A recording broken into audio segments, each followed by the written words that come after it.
Welcome, Richard. We really appreciate you taking the time to do this interview today. It's a pleasure to be here. Great.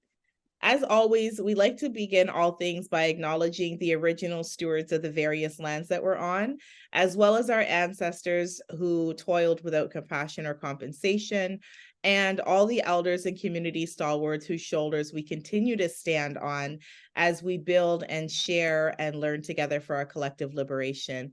So I just want to start off by having you introduce yourself to our viewers and listeners. So my name is Richard Sharpe. I'm currently the director of the Black Equity Branch at the Treasury Board Secretariat in the Ontario Public Service. That's I'm a, great. Mhm. you want to, I can go on more. I'm a longtime public servant. Just joined the Ontario Public Service in November or January of 2023.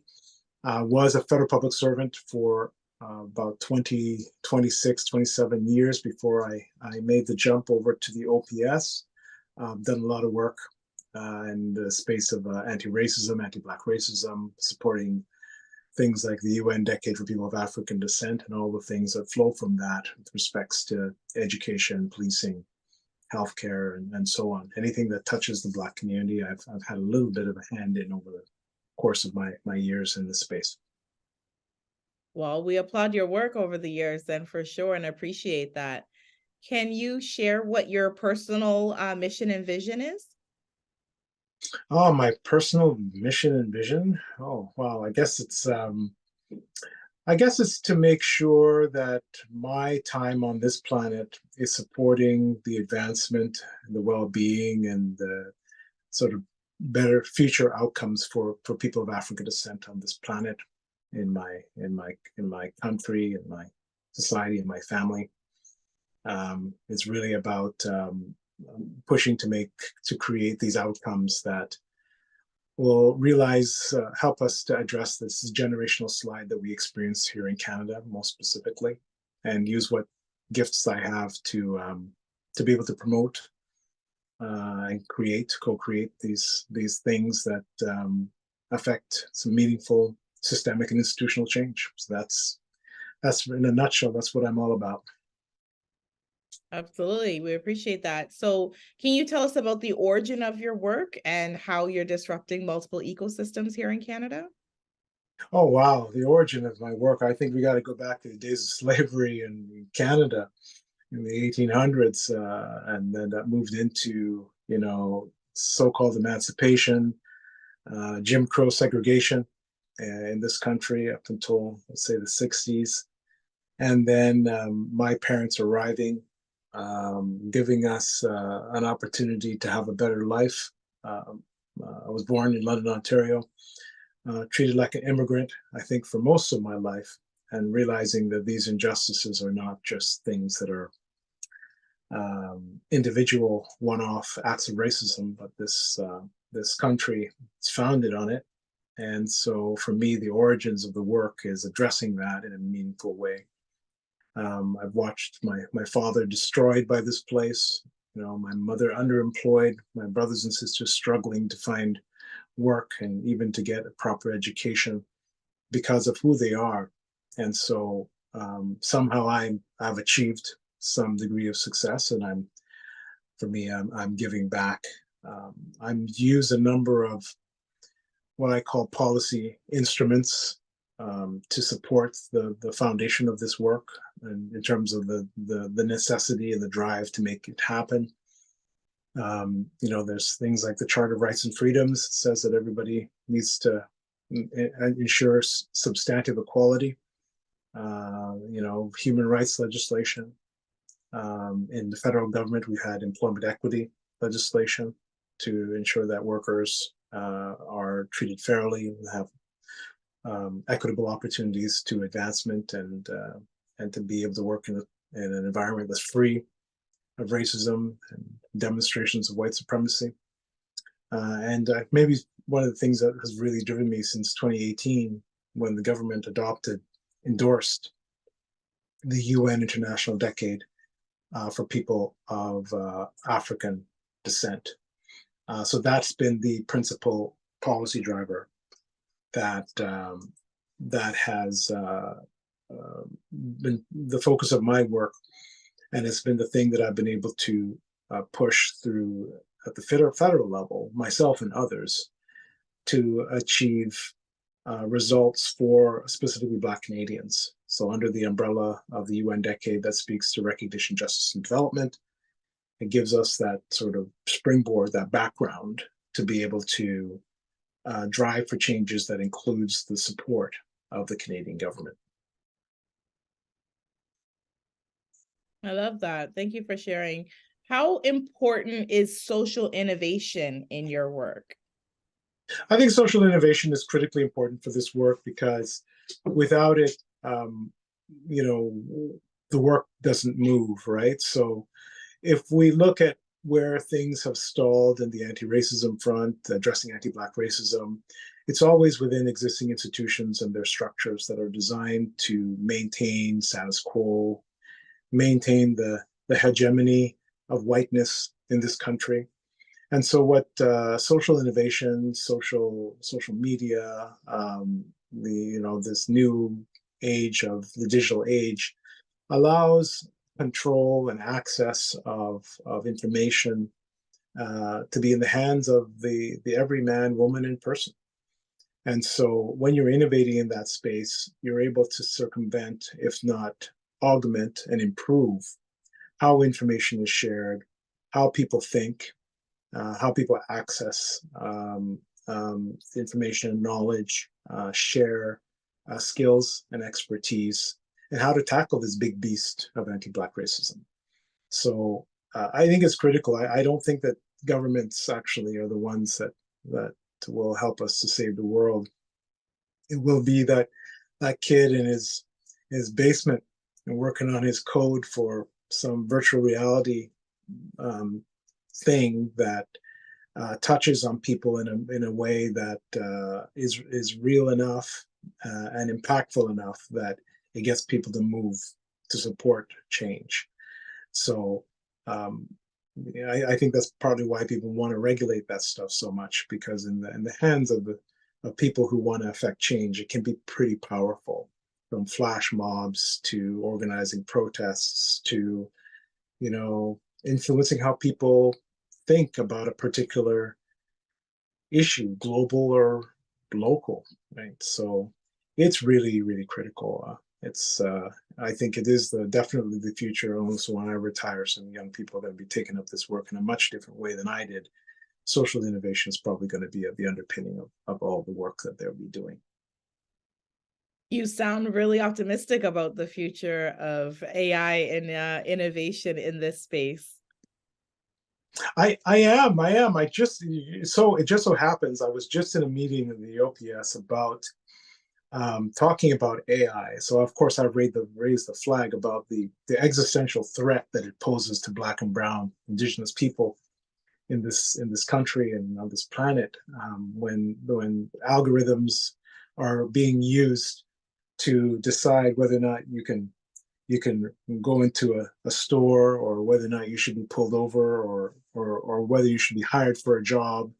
Like that could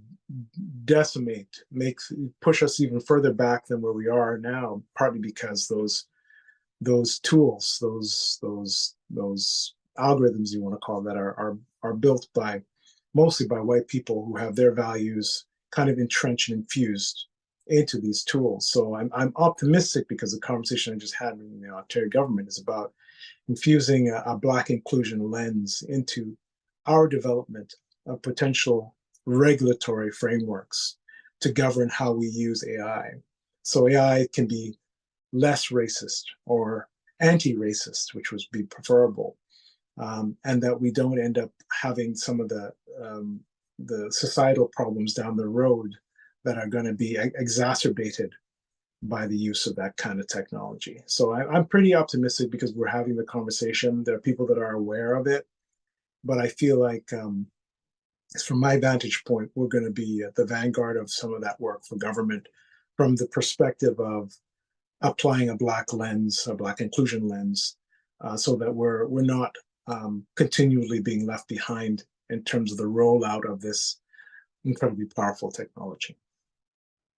It's so true, the way that you broke that down, and then and necessary changes to make, like you said, the technology anti-racist. And it's only as good as, the programmers. Like you said, if it's typically a non-inclusive team, I think I read about an example of that when they first released the self-driving cars, and that in the development, the way that you train it for safety is to show it a bunch of images. Now, if you only show it images of white people, it only identifies white people as humans, and we should stop.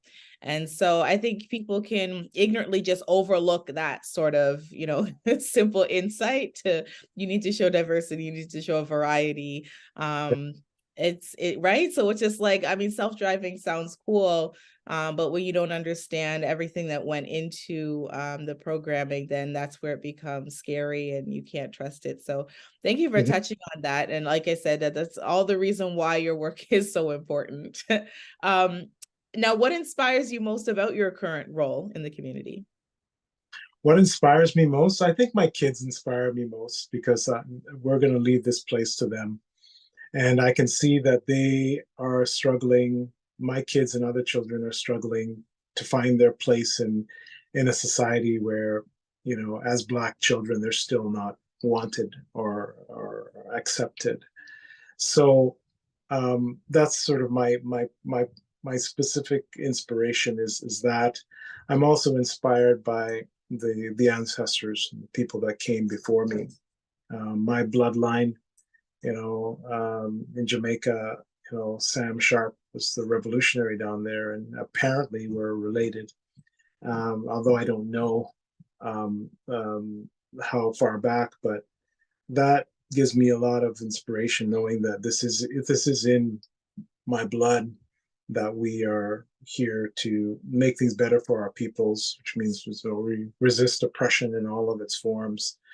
And I got, I guess, a little bit of intellect and capacity to talk, and that helps get me in trouble and also helps to persuade people sometimes to act in a way that's in accordance with laws, regulations, and just the right thing to do. So, kids and my history, our history as Black people, that's very inspiring. And I also know the future of this planet is Black. So, when you have all of those three things, it's kind of feels sometimes a bit, unstoppable in terms of being able to affect change in real time. Very interesting. Thank you for sharing. What challenges or barriers do you face in your work, and how are you and your team working to overcome them right now?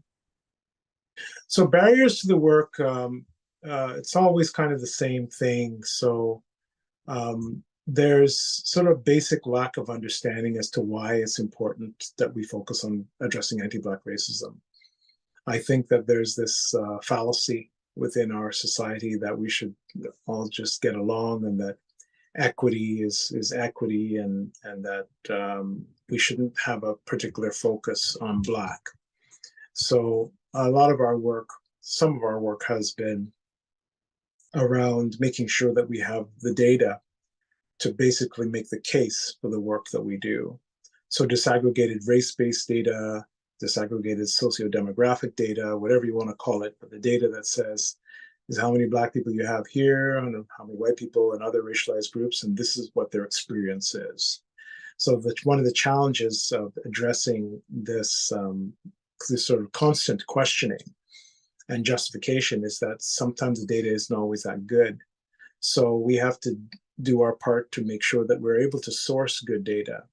Data is the foundation of all actions and decisions that organizations make. So if you don't have good data, then you can't possibly be able to be in a position to make good decisions about programming initiatives, doing an assessment on the impacts of the things that we do in our society in terms of everything from policing to medical care, education. If you don't have good data to see who's being potentially disproportionately impacted by how those policies are being applied, then it makes it really difficult for you to continue to make the justification for that work. So that's probably one of the biggest things for me is the data. And so as we spend a lot of time working with folks internal to the OPS, but also with the federal government, Statistics Canada, and others who have this demographic data in order for us to translate that into things that people understand and that we can work with. What's the workforce look like? How many people being incarcerated? What do they look like, right? Can we break it down by region?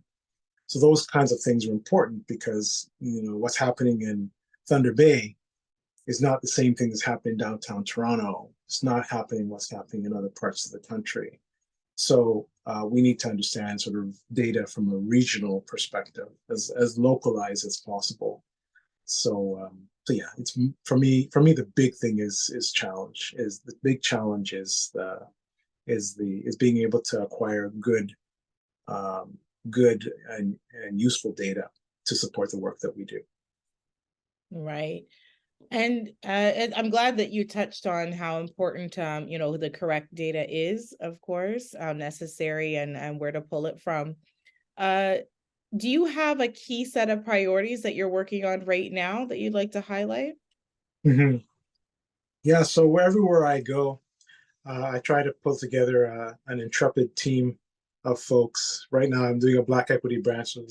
I'm running a Black equity branch, so I got all these Black folk who are professionals, multidisciplinary professionals. And once we have them, and took some time to amass them from within the OPS, we're putting something in place called an anti-Black racism results framework. So this is the first priority, is to establish this framework, which is an outcome-driven, metrics-filled, accountability-focused plan, strategy, approach, tool that we use to frame all the work that we're doing that focuses on systemic change or institutional impact within the organization to address anti-Black racism. So that's the first one. I do have other priorities in terms of some of the work that I do outside of the OPS with respect to supporting work of the UN Permanent Forum for People of African Descent, engaging with civil society groups to ensure that we are contributing to writing and crafting an international declaration on the rights of people of African descent. That would be huge to have sort of a legal international document that we can bring back to Canada, much the same way that we did for globally for the Indigenous population by putting in place the UN Declaration on the Rights of Indigenous Persons. We could have a similar UN binding document, or a document that encourages member states, including Canada, to support specific initiatives to address anti-Black racism and to promote substantive equality for Black people in this country in a meaningful and substantive way, more so than we do now. So in terms of my two main priorities, one is to develop that framework within the OPS, just a multitude of 30 plus initiatives focused on addressing anti-Black racism within the OPS over the next 3 years, and then working with national and international partners on this international declaration on the rights of people of African descent. I think that when we have those kinds of things, again, we have sort of more policy cover to be able to drive substantive change at multiple levels, on the ground, in organizations, and from the legal perspective, regulatory changes that would support, again, improving the lot of Black people in this country. That's great. Could you, how do you feel about the future of Black leadership in Canada? The future of Black leadership is good because all of us that have been in the game for a long time are getting old, and we're going to have to sit down and let young people them come up and do their thing. I think that there's a generational divide to some extent in terms of what we thought we understood about Black leadership in Canada and what is actually the reality.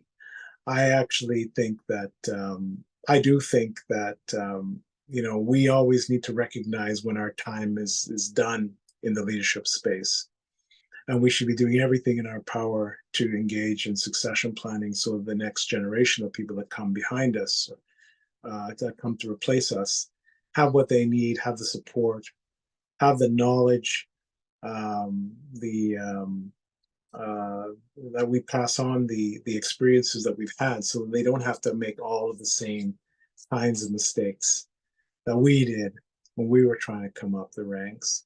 And I think that young people who are coming in are in some ways way more advanced technologically, emotionally, spiritually to some extent, trying to find their ways than we were.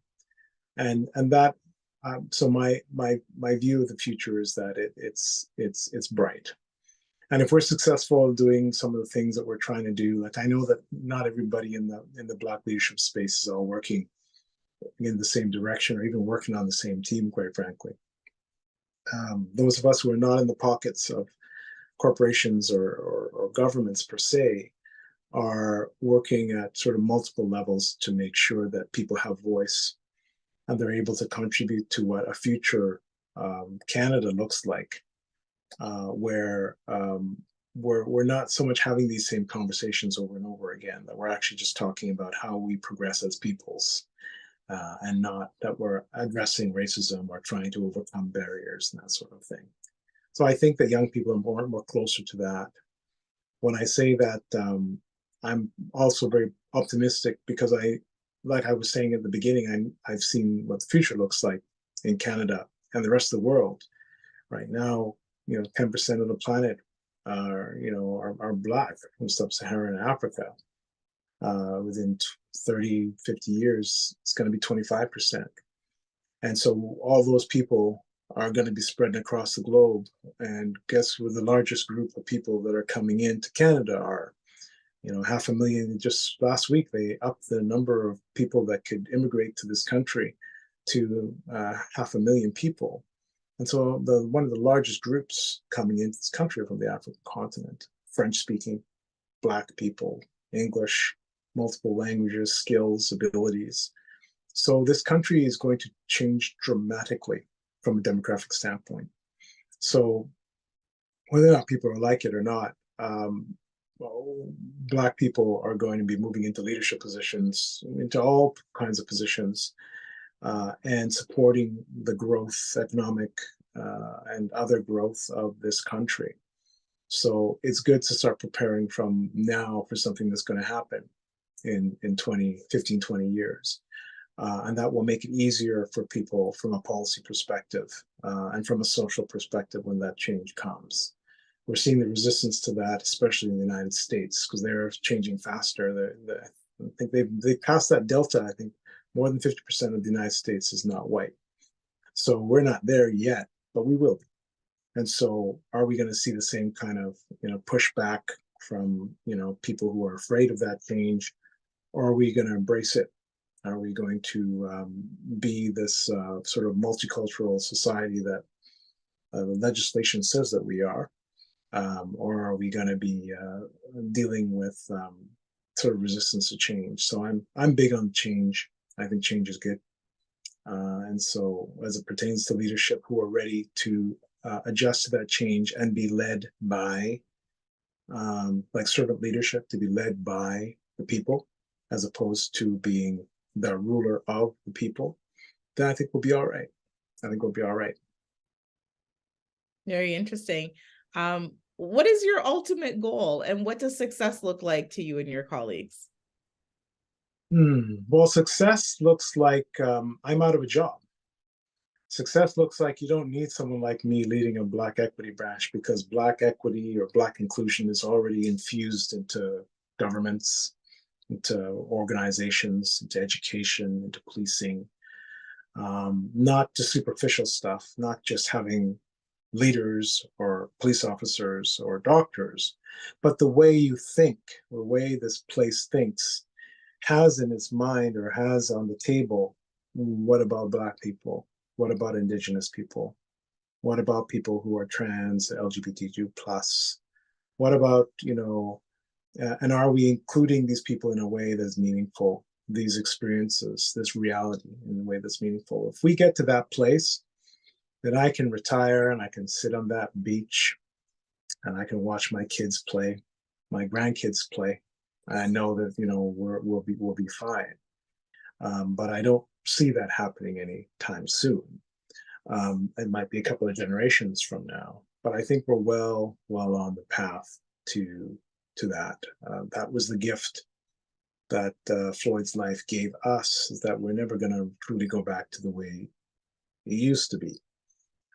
So that means that we're now very much, as society, as much as people may want to resist, live to the reality that Black people are part of this, the social framework. We will contribute more to this country than ever before. And that means we need to be included in a way that is not being overrepresented in prisons, underrepresented in some boardrooms, overrepresented in sort of low health outcomes, overrepresented in places where there's like poor mental health and that sort of thing. Like we want to make sure that that's a thing of the past, and that if we're reducing it, my motto is that if we're reducing negative outcomes for Black and Indigenous peoples, then everybody will benefit. That's the way it's always been in this country. But when we go about taking this all lives matter approach to policy, diversity, inclusion, illusion approach to this stuff, then what ends up happening is that we're invariably left behind, and the outcomes not only don't get better, they get worse. So for me, the future, like I said, there's no need for someone like me. Like we're just doing this. We don't see the disproportionate disparities of outcomes, life outcomes for Black people, that everybody has pretty much a fair chance at life, at housing, at employment, and that sort of thing. And that we are focusing our attention on the really big challenges of our times, right? The environment, the economy that is designed to ensure we have homeless and people who can't purchase homes. Like these are should be the big things that we focus our attention on, not the interpersonal stuff that we end up having to deal with in terms of racism, discrimination, exclusion, and that sort of thing. Yeah, so very true. I love how you laid that out. I think we've had about 3 people answer that way, that a perfect world, I wouldn't need to be doing this job. It would already be happening. So I love that. Do you have any closing thoughts or calls to action for our community? Yes, so calls to action. So I have 2. So for people who don't like to fill out surveys, and this is for my colleagues in various governments, it's important for you to fill out these surveys and self-identify as Black or brown or whatever, because we need that information to be able to guide and direct our work. You don't fill out that information, either you show up as white or you don't show up at all. And then we can't focus on addressing those issues. With respects to globally, I would encourage people to take a little bit of time to look at the UN website, or even the Black Canadian, Black Civil Society Coalition's website, and look up what's being done with respects to supporting the UN International Decade for People of African Descent. Look to see what we're doing at the UN Permanent Forum for People of African Descent, and recognize that this is critically important for people within the African diaspora here in Canada and around the world. Call to action is to make yourself informed, and where possible, get involved, support the work wherever you can, because this will set the underpinnings and the foundation for a new sort of future for people on this planet, Black people on this planet, where rights and, like I said, better outcomes are basically the norm. So those would be my two thoughts: support data collection and support the work of the under the UN International Decade for People of African Descent. Two very practical calls to action. I think that when you started off with just filling out surveys accurately, it's dead on. I think a lot of people in the community feel like sometimes it's going to work against them. They're resistant to share. Is it going to blow back? Is it, just not going to be beneficial to them personally or to the Black community? But you've really explained why it is important to fill it in. It's very supportive in showing the impact in our community or where they need to allocate more funding and resources to our community. So appreciate you highlighting that. Really great insights. Again, we want to just champion the work that you're doing, the remarkable work you're doing in the community and in your role. And again, thank you for taking the time to share your insights and do this interview with us today. My pleasure. Thank you for having me. Absolutely. So we're just going to close the way we began by acknowledging the original stewards of the various lands that we're both on, as well as our ancestors and the elders in the community, all the community stalwarts whose shoulders that we continue to stand on as we build and share together for our collective liberation. So thank you again, Richard, and thank you to our viewers and listeners.